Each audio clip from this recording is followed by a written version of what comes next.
This is a Wazuh dashboard. It's watching a small company's server.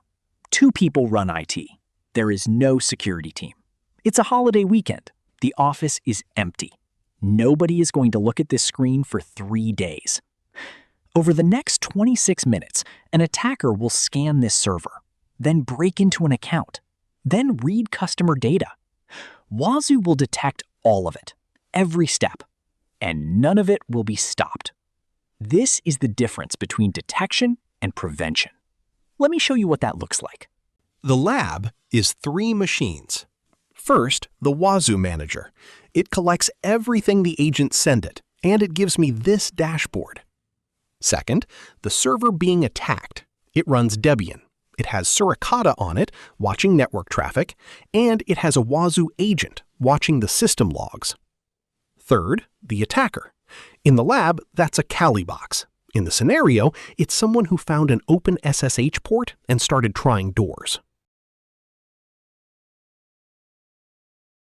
First move is reconnaissance, a SIEM scan against the 1,000 most common ports. This is loud. It finishes in half a second, and in that half second, it sends 1,000 connection attempts. 999 come back closed.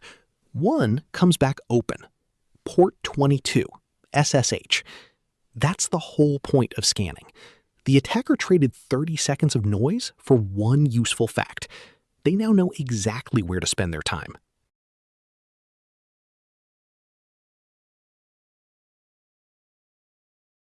And Suricata saw all of it. The dashboard fills with alerts. Every one of them is a rule I wrote. It fires when it sees 20 SYN packets from the same source inside 10 seconds. 1,000 packets in half a second clears that easily. Look at the timestamps. 2004, 51, all of them inside the same second. Suricata also has about 50,000 community rules loaded from the emerging threat set. Some of those fired too, on probes to database and remote desktop ports. I'm filtering to my own rule here to keep this readable. Those community rules are going to matter shortly, because they don't work the same way mine does. The full scan worked, but it was loud. 999 alerts in half a second is not subtle. So the attacker tries something else.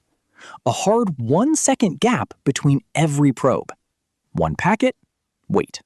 1 packet, wait. The rule needs 20 packets in 10 seconds. At 1 per second, the count can only ever reach 10 before the window resets. It never gets there. And it works. Not a single hit on my rule. But 2 alerts are still sitting here. From the emerging threats set.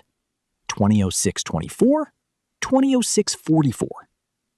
Those rules don't count anything. They fire the moment they see 1 packet touch a database port. Slowing down does nothing against a rule that isn't measuring speed. 2 alerts, 20 seconds apart, in a dashboard that had hundreds a minute ago. The attacker just went from impossible to miss to almost invisible. The attacker got what they needed, but they want more. 50 ports was a narrow look, so they widen it to 100, and they reach for another slow option, Nmap's timing templates. -T2 is called polite. It's slower than the default. If slow worked last time, slow should work again. That's the assumption, and it's wrong. The rule is back. 2008, 25, 34, 45, 55, about once every 10 seconds. Scan delay sets a hard gap between individual packets. 1 per second, no exceptions. A timing template doesn't. It sends probes in groups, waits, then sends another group. The scan takes longer overall, but inside each group, the packets still come fast enough to hit 20 in 10 seconds. Slower overall is not the same as slower per second. The threshold only measures per second. The attacker went quiet, then got greedy and walked straight back into the rule they just evaded. More ports, more noise for a fact they already had. The scan found 1 open door, port 22, SSH. Now the attacker needs a password. They already have a name, SVC_backup. Service accounts like this get guessed or found more often than you'd think. So they load a password list and start trying. Here's a slice of the password list. This is RockU, a real breach, real passwords people actually chose. 14 million of them. I'm not running the whole thing tonight, just the first 220 lines. That's its own video. Multiple attempts at once, as fast as it can go. 36 seconds later, it's dead. Every connection refused. This is not Wazuh. Nothing in the SIEM did this. SSH has a setting called max startups. It limits how many unauthenticated connections it will hold open at once. Hit that limit and it starts refusing everyone, including the real attack. Nobody configured this for the demo. It's the Debian default, a setting nobody thought about. And Wazuh saw it happen. Every failed attempt, in the fraction of a second before SSH cut it off. Multiple authentication failures, maximum attempts exceeded, level 10. The attack lasted 36 seconds and never got close to a working password. But it's fully logged, correctly labeled, and would have been visible to anyone watching. Nobody was watching. It's a holiday. One connection at a time. A 1-second wait between each attempt. Slower than the last try. Slow enough to stay under the limit that just stopped them. 14 minutes and 17 seconds. 192 attempts. SVC_backup. November. The password that got picked in a hurry years ago for an account nobody watches. It worked. And Wazuh saw every single attempt. All 192 of them, logged correctly, the same as before. Level 10, brute force. Same as the fast attack that got blocked. The only difference between the attack that failed and the attack that worked was patience. Not stealth, not a clever technique. Just staying under a number nobody was watching for. But there's one more alert. Level 12. Higher than the brute force itself. Multiple authentication failures followed by a success. This isn't watching one log line. It's watching a pattern across time.